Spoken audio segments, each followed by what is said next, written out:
है तो उससे मोटी धन वसूली की जाती है और यह काम मुझे पसंद नहीं कि किसी की मजबूरी का फायदा उठाओ, तो मैं अपना काम करने लगा। तभी अर्जुन पंडित ने हमारे ऊपर में आकर मुझ पर जानलेवा हमला करा दिया।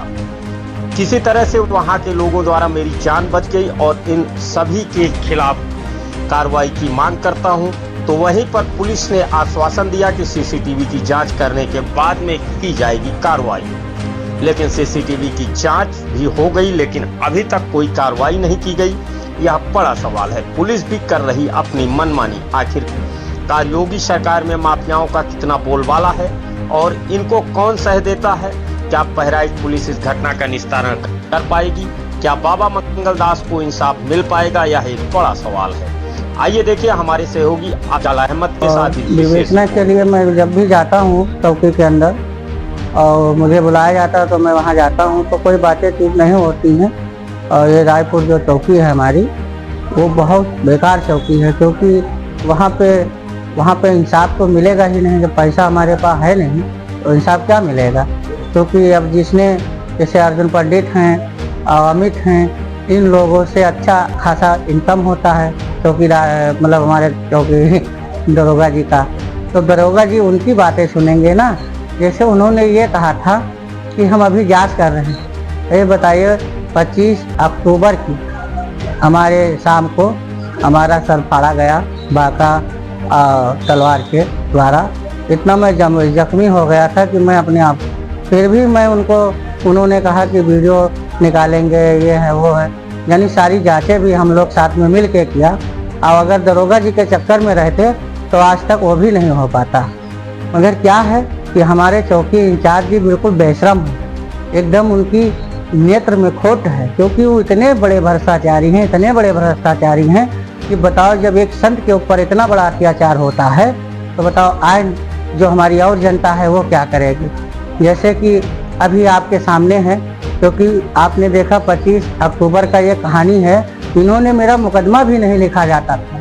तब एक दिन जब मैं अस्पताल से निकल के आया तो मैं 30 तारीख को मैं गए थाने में, तो ज़बरदस्ती मुकदमा लिखा गया। जबकि जब मैं रोने चिल्लाने लगा और उल्टा सीधा बकने लगे, तब मतलब हमारा मुकदमा लिखा गया। बताइए ऐसे कानून को या ऐसे पुलिस वालों को और या ऐसे दरोगा को, इनके लिए क्या करना चाहिए? क्योंकि इन्होंने अभी जो अज्ञात हैं वो भी को नहीं पता लगा पाए हैं। क्या आश्वासन दिया गया अभी तक कुछ नहीं है। उन्होंने कहा ठीक है बाबा जी, हो रहा है, तो क्या हो रहा है? इसमें तो हमको ये शक लग रहा है कि हमारे चौकी इंचार्ज भी उसमें शामिल हैं, क्योंकि इन्हीं के द्वारा ये हमारे ऊपर ये कराया गया। इसलिए क्योंकि अगर इनका हाथ नहीं होता तो अगले तक ये बताओ 4 महीना बीत चुके हैं, हमले तो इनको रिपोर्ट लगा देना चाहिए, चार्जशीट लगा देना चाहिए, जांच कर लेना चाहिए। अभी तक तो ये जो उसमें अज्ञात लोग पड़े हैं उनको भी तो नहीं ढूंढ पाए हैं। अब ऐसे ही अगर सबको बढ़ावा देते रहेंगे तो बताओ क्या होगा हमारे देश को, अब क्या होगा हमारे बहराइच जिला का?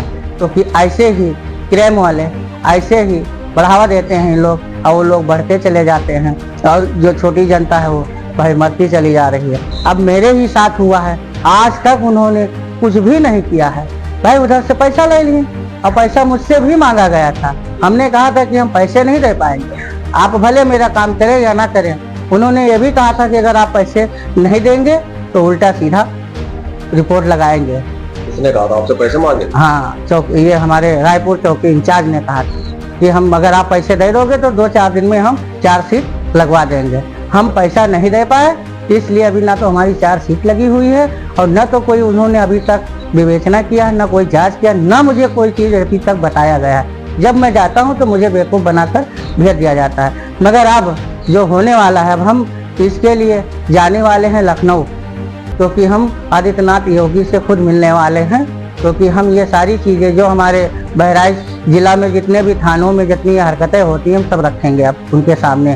क्योंकि बताओ, जब एक संत की यहाँ कोई रखवार नहीं है, एक संत की कोई सुनवाई नहीं है, एक संत की कोई पहचान नहीं है, तो ऐसे कानून के माने क्या रखा जाता है? बताओ, ऐसे ही चौकी इंचार्ज लोग बिक जाते हैं, ऐसे ही दरोगा बिक जाते हैं, ऐसे ही चाहे जी का सर फाड़ डाला जाए, चाहे जी को मार दिया जाए। कि मौत के घाट उतार दिया जाए।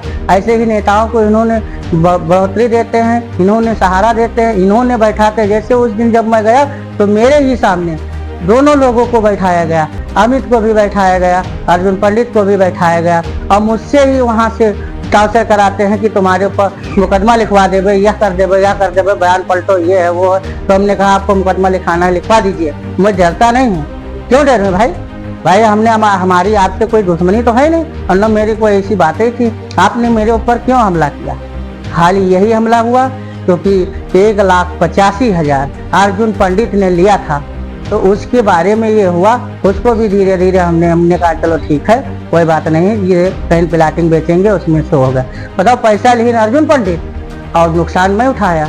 मेरा सर फाड़ा गया, मेरे सर में टाका लगा। आज तक भी कोई पुलिस वाला आज तक मेरा कोई न्याय नहीं दिला पाया, क्योंकि वो क्या न्याय दिलाएंगे?